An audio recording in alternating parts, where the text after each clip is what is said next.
5월 19일 새벽에 우리에게 주신 하나님의 말씀은 히브리서 3장 1절에서부터 6절까지 말씀입니다. 그러므로 함께 하늘의 부르심을 받은 거룩한 형제들아, 우리가 믿는 도리의 사도이시며 대제사장이신 예수를 깊이 생각하라. 그는 자기를 세우신 이에게 신실하시기를 모세가 하나님의 온 집에서 한 것과 같이 하셨으니, 그는 모세보다 더욱 영광을 받을 만한 것이 마치 집 지은 자가 그 집보다 더욱 존귀함 같으니라. 집마다 지은 이가 있으니 만물을 지으신 이는 하나님이시라. 또한 모세는 장래에 말할 것을 증언하기 위하여 하나님의 온 집에서 종으로서 신실하였고, 그리스도는 하나님의 집을 맡은 아들로서 그와 같이 하셨으니, 우리가 소망의 확신과 자랑을 끝까지 굳게 잡고 있으면 우리는 그의 집이라. 아멘.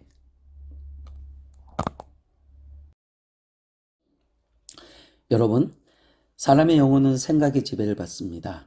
어떤 사람이 어려운 상황을 만나게 되어서 소망을 모두 잃어버리고 그의 생각 안에는 비관적인 생각에만 그렇게 잠겨 있다면 그 사람의 영혼은 급속히 믿음을 잃어버리고 절망하게 됩니다. 그래서 여러분, 사람의 생각에 염려와 걱정들로 가득하게 되면 그 사람은 결코 그 사람에게 찾아온 그 문제를 이겨낼 수가 없습니다. 그 문제를 극복하는데 이런 세상의 어떤 생각, 염려와 걱정들은 그 문제를 극복하는데 전혀 도움이 되지 않는다는 것입니다. 여러분, 히브리서 서신이 기록될 당시 성도들 중에 로마 정부의 극심한 핍박으로 인하여 믿음을 다 저버리고 예전의 그 생활로 돌아가거나 아니면 세상에 휩쓸려 떠내려갈 그런 위기에 있었던 사람들이 많았습니다. 그들이 신앙에서 낙오된 것은 본인들에게 있어서도 큰 비극이었지만 교회에 남아있는 자들, 그래서 저들이 세상으로 돌아가는 것을 보면서 안타까워하는 그런 성도들에게도 좌절감을 주는 그런 일들이었습니다. 그래서 오늘 히브리서 기자는 어려움, 이런 고난에 있는 사람들에게 몇 가지 권면을 하고 있습니다. 그의 첫 번째 권면은 하나님의 거룩한 백성, 바로 성도를 말합니다. 거룩한 백성됨을 기억하라고 말씀합니다. 본문 1절 상반절을 보시길 바랍니다. 그러므로 함께 하늘의 부르심을 받은 거룩한 형제들아 라고 말씀합니다. 이 말씀을 지금은 비록 고난의 순간에 있는 그런 사람들이지만, 그러나 우리는 결국 하늘의 부르심을 받은 거룩한 형제라는 이 사실을 반드시 명심하라고 말씀하고 있는 것입니다. 여기서 거룩한 형제는 성도입니다. 여러분, 성도는 하나님의 부르심을 입어 거룩하게 된 백성입니다.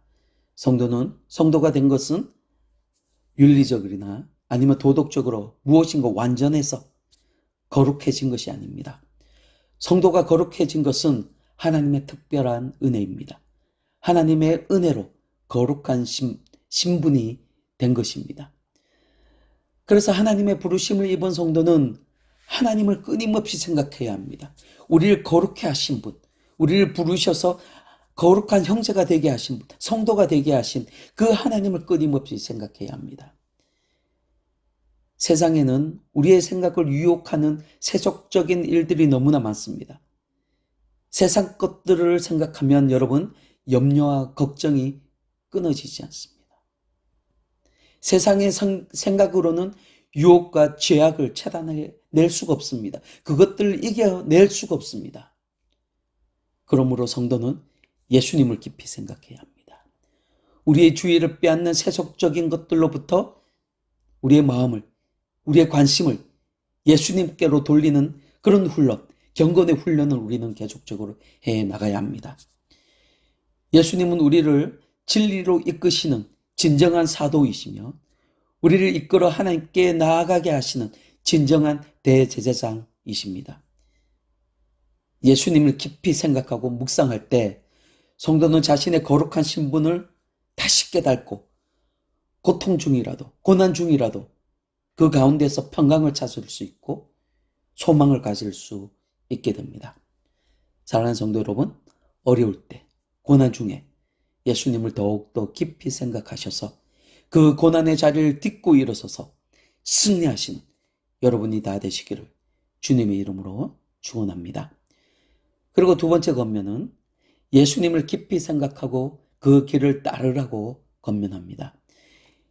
1절 하반부에서 말씀하시는 우리가 믿는 도리의 사도이시며 대제사장이신 예수를 깊이 생각하라 라는 말씀을 하고 있습니다.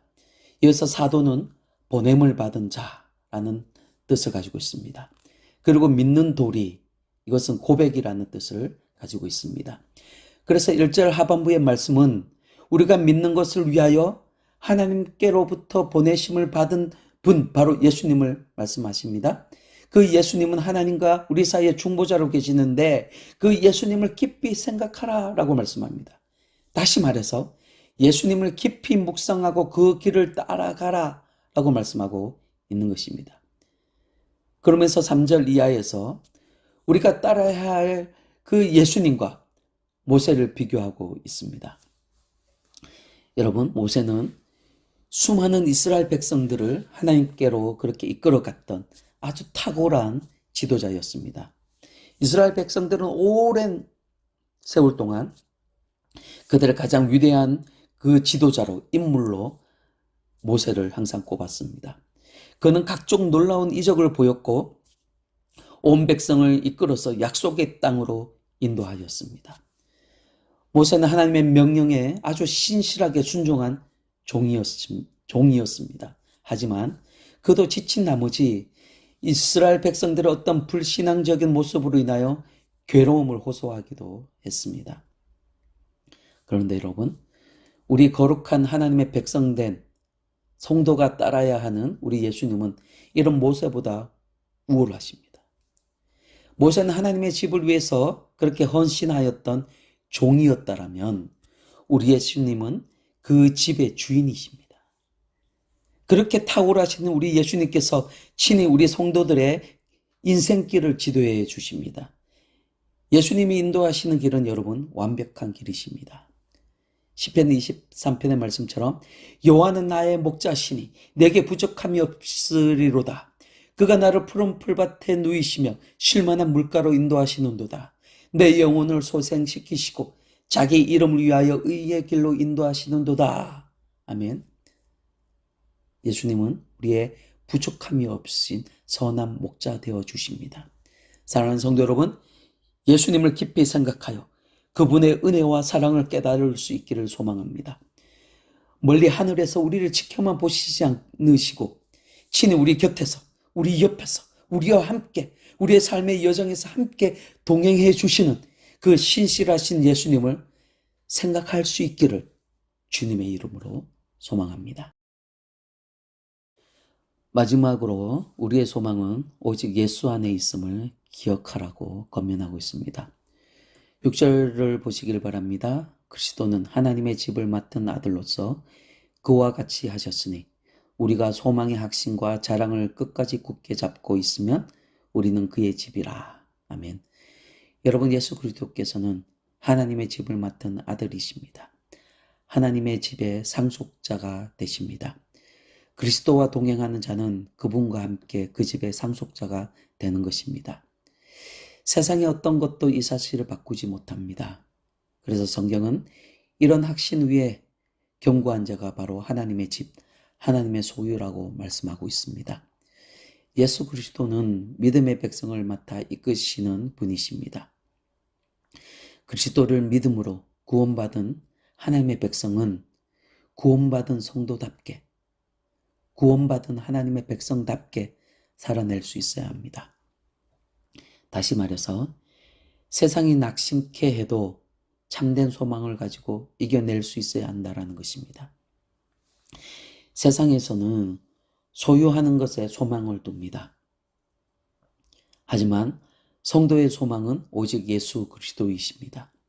그래서 성도는 예수 그리스도로 인하여 소망을 가지고 예수 그리스도로 인하여 자랑해야 합니다.